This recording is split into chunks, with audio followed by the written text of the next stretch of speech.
Caríssimos irmãos e irmãs, nós estamos com esta celebração abrindo a segunda semana da nossa preparação para o Natal. Já se passou uma semana em que nós nos empenhamos em buscar nosso Senhor, em que nós nos empenhamos em preparar melhor o nosso coração para a chegada de nosso Senhor. Se nós quiséssemos duas palavras que expressassem bem o advento, nós poderíamos dizer que o advento ele é bem expresso pela esperança e pelo empenho. Esperança, que nós poderíamos dar uma outra palavra, empenho, nós poderíamos dar a palavra de oração, penitência e caridade. Mas para resumir, oração, penitência e caridade, resumimos em uma palavra: empenho, dedicação. Esperança e dedicação. Esperança pela chegada de nosso Senhor e esperança de estarmos preparados para a chegada de nosso Senhor. Esperança de que o Senhor nos encontre, como diz uma das orações coleta, para que o Senhor nos encontre preparados, para que nós acorramos ao seu encontro com as nossas boas obras. Então e é por isso que nós fazemos penitência, porque nós temos esperança de ser santos. Quem não tem esperança de ser santo, não faz penitência. Quem perdeu a esperança de ser santo, não faz oração. Por quê? Porque já não espera ser santo, já não espera ter boas obras para correr ao encontro de nosso Senhor, quando por ocasião de sua chegada. Quem não tem esperança, não se esforça por amar segundo o coração de Cristo. Por quê? Porque eu não tenho esperança de ser santo. O tempo do advento é o tempo em que nós iremos nos exercitar na esperança. Meus irmãos, existe dois tipos de doença contra esta realidade, contra a esperança. Nós podemos, ou por um lado, perder a esperança estritamente falando, isto é, nós não esperamos mais a salvação. Houve um período na igreja em que as pessoas, elas tinham caído no desespero. Santa Teresinha do Menino Jesus, ela viveu nesse período em que as pessoas achavam que ser santo era algo tão difícil, tão difícil, tão difícil, mas tão difícil que era melhor nem tentar, porque você não vai conseguir. Era uma realidade inalcançável, de modo que as pessoas se entregavam ao pecado por desespero. Como elas não tinham esperança de ter um coração semelhante a nosso Senhor, como elas não tinham esperança de amar com generosidade, como elas não tinham esperança de se desapegarem dos seus pecados, elas se entregavam ao desespero e ao sentimento de condenação, de que elas estariam perdidas, de que não haveria salvação para elas. Mas existe, então isto aqui é até um pecado contra o Espírito Santo, é o pecado do desespero. Isto é, quando você se desespere de você, ok, que você não tenha esperança de ter boa obra alguma para correr ao encontro de Cristo que vem, porque você sabe que você só é capaz de pecado, ok, mas não perder a esperança em nosso Senhor. Se Ele me chama à santidade, Ele me dará as graças necessárias para que eu seja santo, porque Ele não me inspiraria um desejo de santidade se não tornasse possível a realização daquele desejo. Santa Teresinha, ela diz, que Deus não põe no nosso coração desejos irrealizáveis. Então o desejo de santidade vem de Deus, e se Deus coloca no nosso coração esse desejo, e santidade aqui, meus santos, compreenda desapego dos seus pecados, santidade compreenda de você romper com aqueles hábitos que você sabe que não agradam a Deus. Alcançar a santidade significa viver com generosidade o amor, amar com generosidade, não ser guiado pelo egoísmo que se expressa na sua preguiça, no seu mau humor, na sua pouca disposição em sofrer pelo outro, pelo seu marido, pela sua esposa, pelos seus filhos, pelos seus pais. O egoísmo se expressa em tudo isso. Ora, se você já não tem mais esperança de ser santo, você não vai lutar contra essas realidades que existem no nosso coração. Pois bem, então, este é um aspecto, mas existe um outro aspecto, uma outra doença espiritual contra a esperança, que é uma realidade que está muito presente agora na modernidade, que é você achar de que você, se por um lado, principalmente no período, no século XIX, as pessoas pecavam por falta de esperança de ser santas. Por outro lado, hoje em dia, as pessoas acham que já são santas, de que elas não precisam se converter para ir para o céu. Se por um lado, lá atrás, as pessoas nutriam um medo terrível do inferno, porque como elas achavam que a santidade era algo difícil, que o céu era uma realidade difícil, isto é, impossível, elas nutriam no coração delas o quê? Um desespero de que nós vamos para o inferno. Por um lado, hoje as pessoas nutrem uma esperança desmedida de que todos nós necessariamente alcançaremos o céu.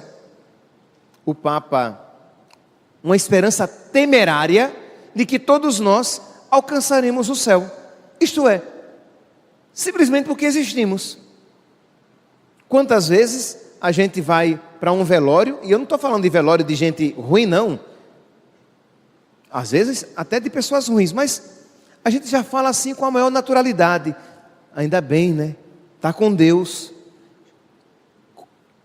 É a nossa esperança. Mas como assim? As pessoas falam naturalmente como se morrer, a consequência imediata e necessária fosse o céu. Mas não é isso que nosso Senhor nos fala. Nós precisamos nos empenhar. Se por um lado não podemos cair no desespero do inferno, por outro lado, nós caímos em uma outra doença, em um outro extremo. Isto é, está todo mundo salvo, vai todo mundo para o céu. O Papa Bento XVI, em uma das suas encíclicas, Spe Salvi, ele fala: as pessoas se acham muito boas para merecerem o inferno. É forte essa expressão. Ele diz: as pessoas na atualidade se acham muito boas para merecerem o inferno. Então perceberam aqui, meus santos, que nós precisamos, se por um lado nós não podemos cair no desespero de que a salvação não é para mim, o céu não é para mim, a santidade não é para mim, por outro lado, eu não posso cair naquela atitude lânguida, naquela atitude, naquela postura preguiçosa de que não preciso ser santo, porque quando eu morrer, Deus vai ter misericórdia de mim e eu vou para o céu.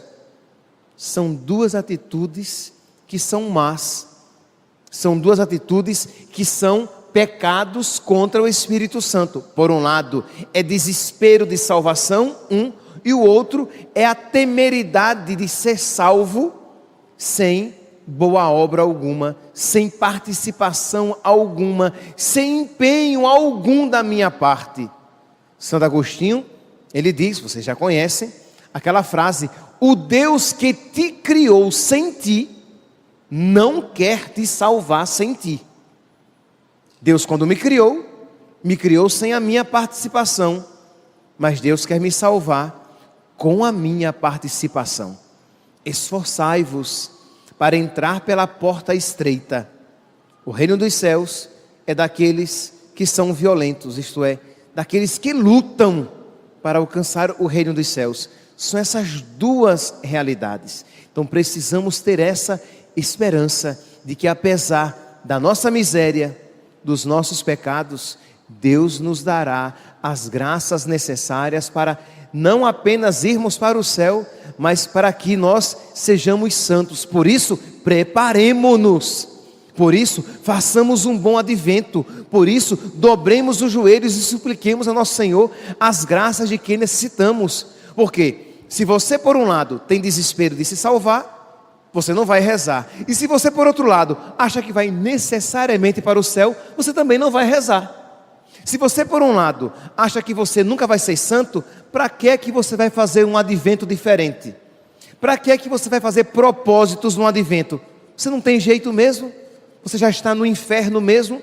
Então isto é o que o diabo quer que você pense. Mas se você, por outro lado, acha que você não tem nada o que mudar e que necessariamente o que espera para você é o céu, para que você vai fazer propósitos de rezar mais, de fazer penitência, de ser mais caridoso para ter um coração semelhante ao de Cristo, se necessariamente o que espera no final dos seus dias é a certeza da sua salvação? Meus irmãos, nenhum pregador católico pode dizer nem uma coisa, nem outra. Nenhum pregador que queira ser fiel ao Evangelho, nenhum pregador que queira ser fiel à palavra de Deus, escrita e transmitida de geração em geração, ele pode dar nem a certeza da perdição, nem a certeza da salvação. Vocês compreendem? Nenhuma coisa, nem outra. Vivemos nesta tensão e por isso nós nos preparamos. E por isso nós combatemos os nossos vícios. E por isso nós dobramos os nossos joelhos e recorremos a nosso Senhor. Nós temos certeza da sua misericórdia. Então, sempre podemos encontrá-la. Sempre podemos nos voltar para nosso Senhor, sabendo que iremos encontrá-la. Mas não podemos, meus santos, nem nos desesperar da misericórdia de nosso Senhor, nem fazer da misericórdia de nosso Senhor ocasião para pecar. Isto é, pequemos, porque no final das contas, Deus vai ter misericórdia. A misericórdia de nosso Senhor não pode ser ocasião para que criemos dentro do nosso peito um coração tão feio, amante do pecado, entregue ao egoísmo, tão diferente do coração de nosso Senhor. Pois bem, tempo do advento é o tempo da esperança. Nosso Senhor está vindo, que alegria, eu quero correr ao encontro dele. Tempo do advento é o tempo da esperança. O Senhor quer nascer e quer nascer primeiramente no meu coração. Isto é, Jesus quer se fazer vivo de uma maneira nova na minha vida. O Senhor quer que eu seja santo e que eu viva na alegria da sua presença já neste mundo e que eu viva a alegria da esperança do mundo que vem. O Senhor não quer que sejamos católicos de meia tigela. O Senhor não quer que sejamos católicos mornos. O Senhor quer que nós sejamos católicos com um coração tão pulsante de amor e com esperança tão viva que nós atraiamos outras pessoas para esta fé, como os santos que foram assim desde a sua vida no mundo e continuam sendo na sua vida no céu. Imagine santos que morreram há séculos. Pense aqui em um Santo Antônio de Pádua, em que a fé e o amor daquele homem por Deus ainda contagia outras pessoas. Pensem em uma Santa Rita, em uma Santa Teresinha do Menino Jesus, em um São Padre Pio, que já morreram há anos, mas a vida deles ainda nos estimula a entregar o nosso coração com generosidade a nosso Senhor e querer viver uma vida semelhante na nossa vida.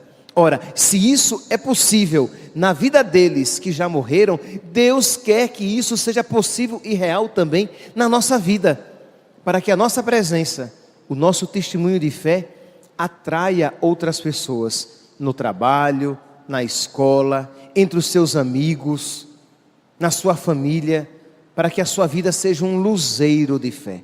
E é para isso, meus santos, que nós nos preparamos neste advento, para celebrar bem e de verdade o Santo Natal. Pois bem, Para isso, então, a igreja nos apresenta hoje a figura de São João Batista. O segundo domingo do Advento é o domingo de São João Batista.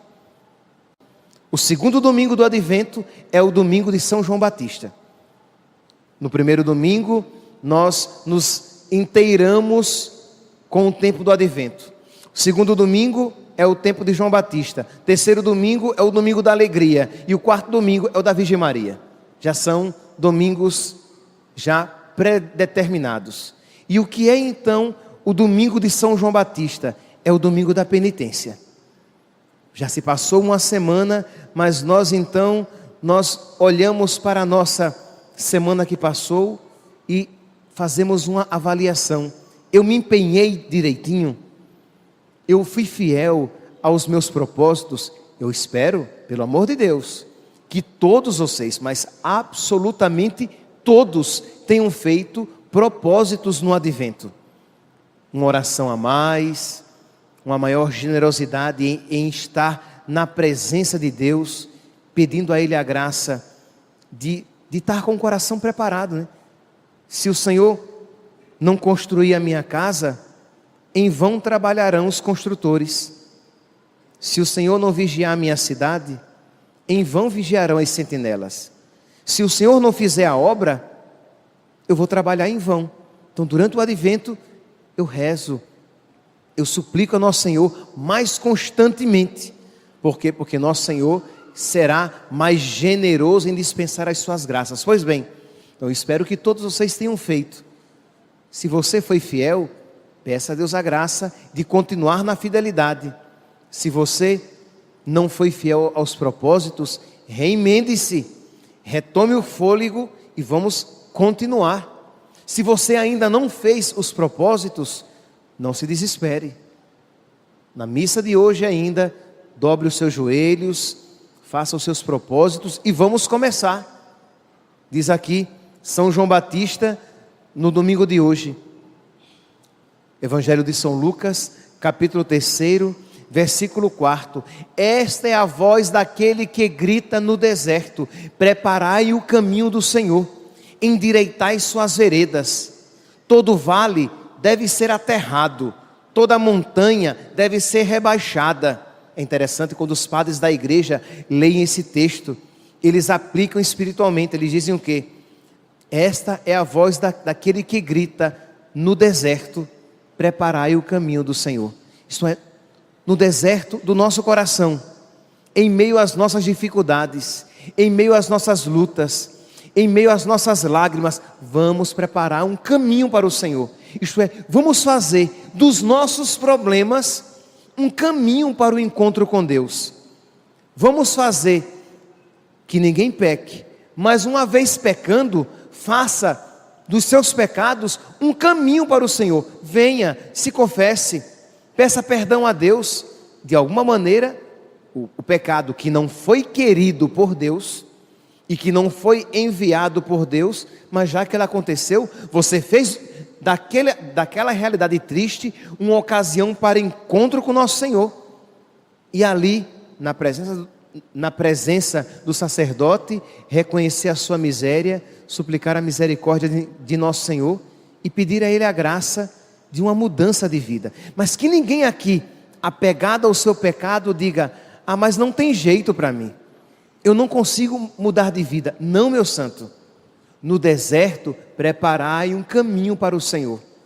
Mas padre, eu já tentei tantas vezes mudar de vida, me desligar desses hábitos, deixar tais práticas, e eu não consigo. Meu santo, no deserto, preparai um caminho para nosso Senhor. Depois da sua confissão, com toda a confiança, diga: meu Deus, o Senhor está colocando no meu coração um desejo de santidade, e eu não consigo, meu Deus. Vinde em meu auxílio, socorrei-me sem demora. Ajudai-me, Senhor, para que eu consiga me desvencilhar do mal e para que eu tenha um coração parecido com o teu. Me ajuda, Senhor, para que todo vale seja aterrado. Os padres, eles aplicam o vale, né? Uma depressão, um buraco, a tristeza, ao desânimo, a assídia. Então, meu Deus, aterra os meus vales, isto é, aplana os meus vales. Todo vale deve ser aterrado. É Deus mesmo quem realiza isso na nossa alma. Então, não apenas ouça esta homilia, mas reze esta homilia. Enquanto esta palavra for sendo dita, se você olha para a sua vida e diz: mas há muitos vales na minha vida, muitos desânimos espirituais, eu me sinto sem forças espirituais, peça a Deus. Ele diz que Ele vai aterrar todos os vales para a chegada, para a sua chegada. Se você ouvir aqui a leitura do profeta Baruque, vocês vão ver, Deus ordenou que se abaixassem todos os altos montes e as colinas, que se enchessem os vales para aplainar a terra, a fim de que Israel caminhe com segurança sob a glória de Deus. Deus ordenou que as florestas e todas as árvores odoríferas deem sombra a Israel, por ordem de Deus. Sim, Deus guiará Israel com alegria, à luz de sua glória, manifestando a sua misericórdia e a justiça que dele procedem. Então Deus ordenou que tudo isso fosse feito para que Israel retornasse. Então isto que se aplica historicamente a Israel, se aplica espiritualmente a todos nós. É por isso que o tempo do advento é um kairos, é um tempo de graça. Eu falei aqui no primeiro domingo, que é um tempo em que a conversão se torna mais fácil. Por quê? Porque Deus nos dará mais graças para que nós retornemos a Ele, para que nós nos convertamos. Então Ele se compromete, o quê? De aterrar os vales. Ele se compromete a rebaixar as colinas do orgulho, da soberba, do egoísmo. Ele vai rebaixar. Você percebe quantas vezes as pessoas vêm e dizem: padre, o meu coração é ruim, eu sou egoísta. Quando eu vejo uma ocasião para amar, seja amar a Deus ou por amor a Deus amar o irmão, eu tenho preguiça, eu não tenho vontade de amar, eu não quero sofrer e me sacrificar. Quando este é o coração de nosso Senhor, que nos amou, sofreu e se sacrificou. Quando nós vemos uma ocasião para amar com o coração dele, não queremos. Então, nosso Senhor, Ele se compromete a nos ajudar. Mas o Deus que te criou sem ti, não quer te salvar sem ti. Ele quer a sua colaboração. E a sua colaboração é aquela pequena penitência. Durante o tempo do advento, então, não vai ter estragão, né? Não é Instagram, é estragão, que estraga a alma das pessoas. As pessoas que ficam ali, olhando, alimentando a cobiça, mesmo que não olhe pornografia, mas ela está ali alimentando a sua cobiça e a dispersão na sua alma. O Facebook, as séries de TV digital, de internet, quer dizer, muita distração. Então você vai e diz: meu Deus, eu te ofereço essa pequena renúncia, esse pequeno sacrifício, e eu te peço, Senhor, que isso redunde em graça espiritual. Eu ofereço, Senhor, essa pequena penitência, porque o Padre orientou, mas eu ainda não tenho sabedoria suficiente para ver a sabedoria dessa atitude. Eu estou seguindo o conselho, mas eu ainda não vejo com clareza o significado. Eu sei, Senhor, que a tua igreja ensina o jejum, e já Israel antigo já ensinava o jejum. A igreja há 2000 anos, Israel há 4000 anos, mas eu ainda não vejo o significado, a sabedoria espiritual de fazer penitência. Então eu reluto, porque eu sou preguiçosa, eu sou preguiçoso, eu sou egoísta, eu não quero me negar nada, eu quero me dar tudo, eu quero dar a minha natureza e a minha alma mimada, ao meu corpo mimado, tudo aquilo que Ele quer, porque eu sou egoísta, Senhor. Eu te peço, meu Deus, por misericórdia, abaixa, Senhor, corta ao meio essas montanhas, aplana este caminho para que o Senhor possa chegar a mim e eu possa acorrer a ti. O encontro com o nosso Senhor, meus irmãos, é o encontro do Senhor que vem e de nós que vamos a Ele. É um encontro duplo. A primeira oração da missa do domingo passado dizia, para que nós, acorrendo ao encontro do Cristo que vem com as nossas boas obras. Então é Cristo que vem, mas nós que vamos a Ele, ao seu encontro. Então, meus irmãos, é pedir, suplicar. Aqueles que quiserem se confessar, tem confissão também no segundo confessionário. Então, para dividir aqui e ficar mais fácil. Então, nós precisamos ir ao encontro. Peço que alguns aqui se levantem e vão lá, porque senão o padre fica esperando. Por favor. Então, meus santos, nós precisamos correr ao encontro de nosso Senhor e não apenas ficar sentado esperando que a situação simplesmente aconteça. Pois bem, todo vale vai ser aterrado, toda montanha e colina serão rebaixadas, as passagens tortuosas ficarão retas e os caminhos acidentados aplainados. Então aquilo que é tortuoso, aquilo que é desajeitado, aquilo que você sabe que não se adequa com o nosso Senhor, que não se adequa com o seu evangelho, olhe para a sua vida. O que é que está torto na sua vida? Olhe para a sua alma. E quando eu digo isso, eu peço que você pense mesmo, que você entre em você mesmo. O que é que está acidentado? Não, às vezes as pessoas não querem nem olhar, porque elas têm medo do que vão ver e não têm esperança de mudar. Não, veja, nosso Senhor é o médico que cura toda doença. E a doença do nosso coração se chama egoísmo, desamor, apego, preguiça. Apresente a nosso Senhor o seu coração, a sua miséria e diga: meu Deus, por misericórdia, eu te peço as graças de que eu preciso para que eu me empenhe em fazer um santo advento, para que eu possa fazer um santo Natal. Está aqui, meus irmãos, essa manjedoura. Essa manjedoura está aqui à frente, não sei se vocês percebem. Isso aqui não é simplesmente uma coroa do advento. Tem as 4 velas, as 2 velas estão acesas, mas no centro tem uma manjedoura e aos pés dela tem um cestinho com algumas palhas. No convento de Madre Teresa de Calcutá, elas faziam obras de caridade, faziam oração e penitência e pegavam uma palhinha.